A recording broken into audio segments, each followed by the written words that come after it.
ከመነጋገር ብዙ ነገር ይገኛል። ካብ ምዝርራብ ብዙሕ ነገር ይርከብ። ኮሚሽን ሃገራዊ ምክክር ኢትዮጵያ ዝተጣየሸሉ ቀንዲ ዕላማ ብርክ ዝበሉ ዘተኣሳሰሩና ተዘሪቦም ዘይውድኡ ናይ ሓባር ታሪኻትና ከም ዘለውና ከምኡ እውን ከም መልክዕና ዝተፈላለዩ ሓድግታት ኣብ ውሽጥና ይርከቡ። ብተመሳሳሊ ብዙሓት ሓበራዊ ዝኾኑ ጸጋታት ኣለውና። ብፍላይ ንዝሓለፉ ኣሽሓት ዓመታት ነንባዕልና ንጉሳትን ሓለፍትን ፈጢርና ነርና ኢና። ብዙሕ ዓመታት እንትንነብር ታሪኻትና ተጻሒፎምና እዮም። ናይ ካልኦት ድማ ታሪኽና ብኣፍ እናተዛረቡ ተመሓላሊፎምና እዮም። ኩላትና ኣብ ውሽጢ ኢትዮጵያ ዝነበርናን እናነበርና ዘለናን ህዝብታት ታሪኽና ብጣዕሚ ዘኹርዕ እዩ፣ ዘኽብረና እዩ።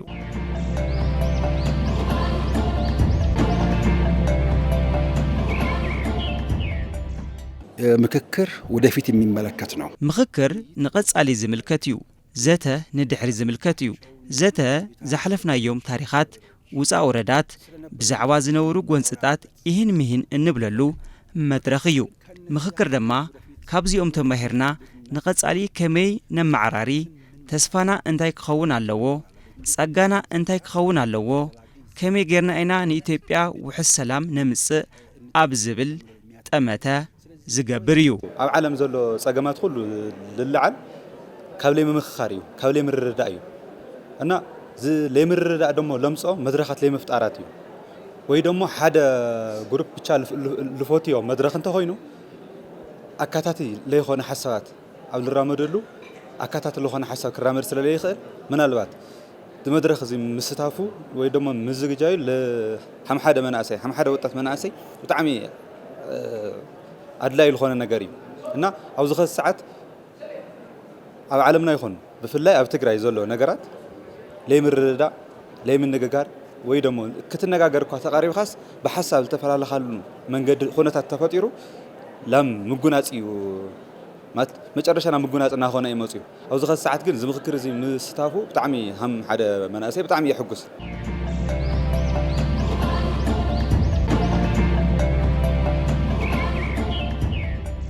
ኩናት ብጦር ለይኾነ መፍትሒ ክመጽእ ቅድሚ ሕዚ ብዙሕ ዋጋ ከፊልና ኢና፣ ብዙሕ ከፊልና እዩ፣ ብዙሕ ኣሕዋትና ስኢና ኢና፣ ብዙሕ ካፒታልና ብዙሕ ነገራት ስኢና ኢና። ሕዚ ግን ካብዚ ነገር እሱ ካብዚ ጦርነት መፍትሒ ስለለይኾነ ብዓለም ደረጃም ይረኣየሎ እዩ ኩናት መፍትሓም ለይኾነ ሕዚ ብምክክር ተልፍታሕ ምክክር ዘተ ማለት ሰባት ናይ ሓሳብ ኣፈላላይ ዘለዎም ኣብ ዝኾነ ዛዕባ ኣፈላላይ ንምንታይ ተፈጢሩ ኣይበሃልን። ኣፈላላይ ዘለ እዩ ኣብ ደቂ ሰባት ማለት እዩ። ኣብ ደቂ ሰባት ቀሪ ወላ ኣብ እንስሳ እውን ኣለ እዩ። ስለዚ ተዛትዮም ንሕና ድማ ካብ እንስሳት ፍልይ ዘብለና ኣብ ጠረጴዛ ዙርያ ኮይና ከፊልና ተዛቲና ሓሳብና ስለንፈትሕ እዩ። ስለዚ ምክክር መሰረታዊ ነገር እዩ ኢለ ይኣምን።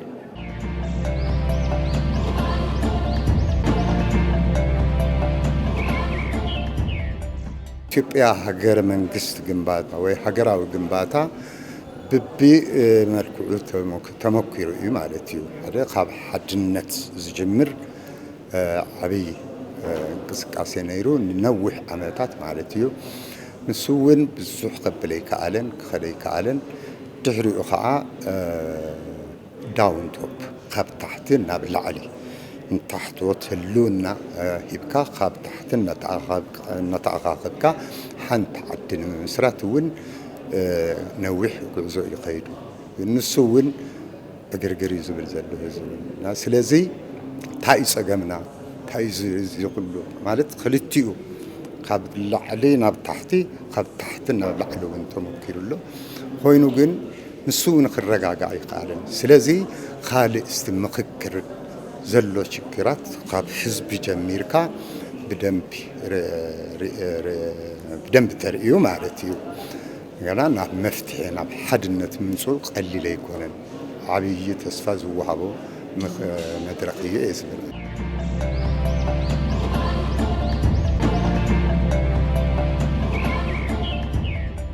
نتأكد مخرج الكركبي بهالمو خزي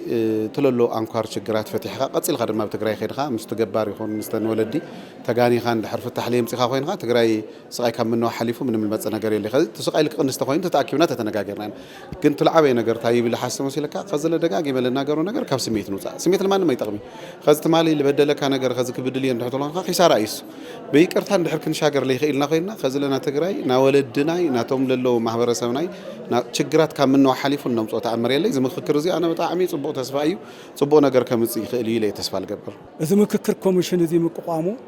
عوي مفتحو لإثيوبيا سلام يا مس لمعات يا مس بلصقنا يا مس إلى أنا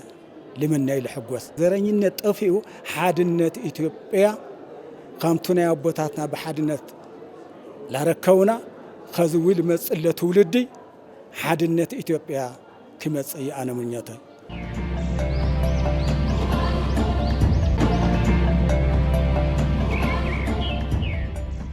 بزي مستاف نبطورنات بمخاز زمص لوط يلن رينا ينا بمستاف حسابك بمقرب سبات بمئمان جز حشة نجار كم زمص بريتوريا ون أبنتي تحرك بريتوريا زلوا مدرخاتون بخمسين تساتفنا نايب علنا عدلات ناس فحنا نخدلو كنا تكفتر له يعمل بقى عاد سلام تكون طورنت قدم خاز منهم ما يتقمنا خاز منهم ما يدلي زين بسلام بفتح له مينس تفتر خلني ويل إلى حسب أنا كومشن هاجر وزارة إثيوبيا كم تسمو كم نردو بواج كتر 10 إزبار 10 ببرلمان وتوكل تزبي أب كتما دسابة تتعيشوا نازي كومشن كان علامات أيو أمونجو حزب المنجست زي رادرو تجمعات بمحب من فاي تايم توم تجمع إين مين موال أب تربيزة زوريا بفلاي حزب المنجست بفلاي كابتاليان جميل 250 عامات كل نجار بتأوينجا بأفهمز زين مفتاح علمو لمجمرتها جدي أب تارك إثيوبيا أبزو سرعة زي زمسة بحتاوي زي شراو تكالي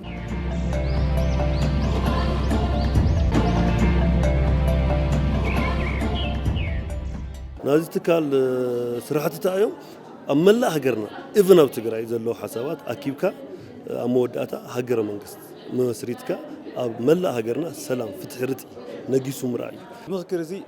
لو تجري ون زليقو أو حد أو طاوية أو قشات تتسالت بتعمي كله حساب اللوا بتلاقي هم تجرواي كحسوت له كله حساب اللواي كله كنا جرول دل نجرني أنا عبيتو كاتا يعملوا نمخر حسابنك لكركاوي يملولو مات كم أكسنتو ولا يفلالما زرو هو سيتأكد مخركركاوي لبهال بهال عبيت مالتي ونا سيتأكد له التفلالي مخرتات يقنايو التفلالي مخرتات حدا كون قديت هيتصبي جن التقر عربة بيانس لو قنص لي مخرتات اللي قلنا سيتأكد له كم تقرأي تأيو حدا تعدل متكامل وانا في تعدل أدها سخات جورا نجاري توصاني سلازي حزنا من مس حسابات وسنتيهم نحنا تمدرخ جناير أنا يون كنرينا بزي مرعينا استودنا يستطعمنا يون كنرينا سلز بقبلنا لو تخنا مسئنا إلنا أنا نعمل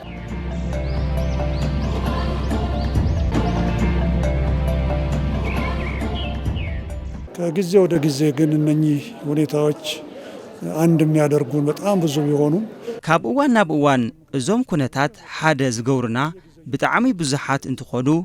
ንጎንፂ ዘቃልዑና በቢቦትኡ በቢግዚኡ እናተረኣዩ ስለ ዝመፁ ክሳብ ሕዚ ነዞም ጎንፅታት ንምፍታሕ ዝኸናዮም ከይታት እንታይ እዩ ዝብል ቀዳማይ ብመሳርሒ እዩ ንዝሓለፉ 50-60 ዓመታት ብመሳርሒ ተሞከረ ውፅኢት ዋላ ሓደ መፍትሒ ያምፀን ውፅኢቱ ዋላ ሓደ መፍትሒ ያምፀን እዚ ከይዲ ድማ ሓዲኡ ሰዓሪ ካልእ ድማ ተሰዓሪ ዝገብርን ንዝቕፅል ድማ ዝተሓዋወሰ ታሪኽ ዘርኢ እዩ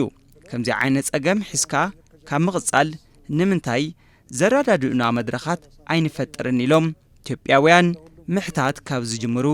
ልዕሊ 30 ዓመታት ኮይንዎም እዩ ንኹሉ ግዜ ኣለዎ ከም ዝበሃል ሕዚ ግዚኡ በፂሑ እዚ ሕዚ ዘሎ መንግስቲ ተስማዓሚዑ ንምርድዳእ ምዝርራብ ያድልየና ኣብ ከይዲ ምዝርራብ ምድማፅ ኣሎ ንምዝርራብን ንምድመማፅን ፈለማ ምስማዕማዕ ንደሊ እዚ ኣካይዳ ድማ ትኽክል እዩ ብዝብል እዩ ኮሚሽን ሃገራዊ ምክክር ዝተጣየሸ ኣብቲ እዋን 11 ኮሚሽነራት ተሰይሞም ኢሉ እውን እቲ ኮሚሽን ብዙሓት በዓል ሞያታት ቆፂሩ ብጣዕሚ መሰረታዊ ኣብ ዝኾኑ ዛዕባታት ኣጀንዳታት ካብ ታሕቲ መሰረታዊ ካብ ዝኾኑ ፈረንጂ ግራስሩት ከምዝብልዎ ማሕበረሰብ አጀንዳታት ፈልዩ በመውጻእ በመልክዕ አጀንዳ ሓንፂጹ ህዝብታት ብተወካሊኦም ንኽመኻኸሩሎም ጉቡእ እዩ ምስተዛተዩ ድማ ናብ ምርዳእ ይበጽሑ እዮም ነዚ ድማ ሰላም የምፁ እዮም ብዝብል እዩ ስራሕትና ዝጀመርና ኣብዚ ከይዲ እዚ 11 ክልላት ክልተ ምምሕዳር ከተማን ትካላት ፌደራልን ኣብ ወጻእ ዝነብሩ ኢትዮጵያውያን ሓዊሱ ብዙሕ አጀንዳ ምእካብን ንዋና ጉባኤ ተሳተፍቲ ከይዲ ምምራጽ ዛዚምና ኢና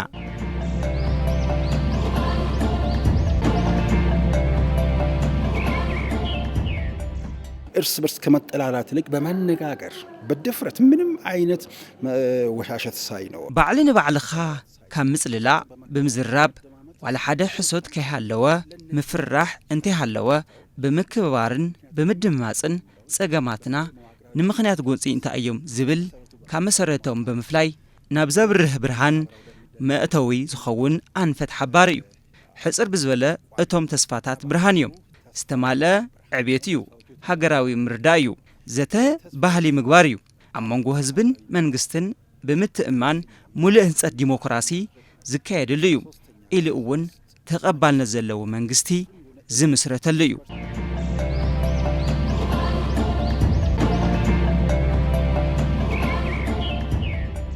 ናብ ትግራይ ክመጽእ ከለኹ እቲ ኮሚሽን ክስካሕ ሕዚ ኣብ 11 ክልላት ክልተ ከተማ ምምሕዳራት ብርክት ዝበሉ አጀንዳታት ኣኪቡ እዩ ከምኡውን ካብ ዲያስፖራ ብኣካል ብምኻድ ኣውሮፓ ኣሜሪካ ኤሽያ ብዙሓት አጀንዳታት ተኣኪቦም ናዚኦም አጀንዳ ቀንዲ ዕላማ እንታይ እዩ ህዝቢ መንግስትን ኢትዮጵያ እንታይ እዮም እቶም ጸገማት ኣብ ሕገ መንግስቲ ክኾን ይኽእል ኣብ ማሕበራዊ ኢኮኖሚያዊ ፖለቲካዊ ለውጢ ኣምፂኻ ህዝቢ ኢትዮጵያ ኣብ ዓዱ ሰላም ረኺቡ ከይተሰደደ ከም ትፈልጡ ህዝቢ ትግራይ ወጣት የለን ብርክት ዝበሉ ወጣታት ናብ ዘይፈልጡ ዓዲ እናኸዱ ኣደዳ ጸገምን ስቃይ እናኾኑ ስለዚ እዚ ንምፍታሕ እቲ ኮሚሽን ካብ ማንም ናይ ፖለቲካ ኣካላት ነፃ ኮይኑ ወይ ከዓ ዘይሸራዊ ኮይኑ ምስ ኣብ ፌደራል ዝርከቡ ትካላት ብትሕብር ወይ ኢዲ ጓንቲ ብምዃን ምስ ዝምልከቶም ሰብፅሕቲ ኣካላት እናተረዳድአ ዝሰርሕ ዘሎ እዩ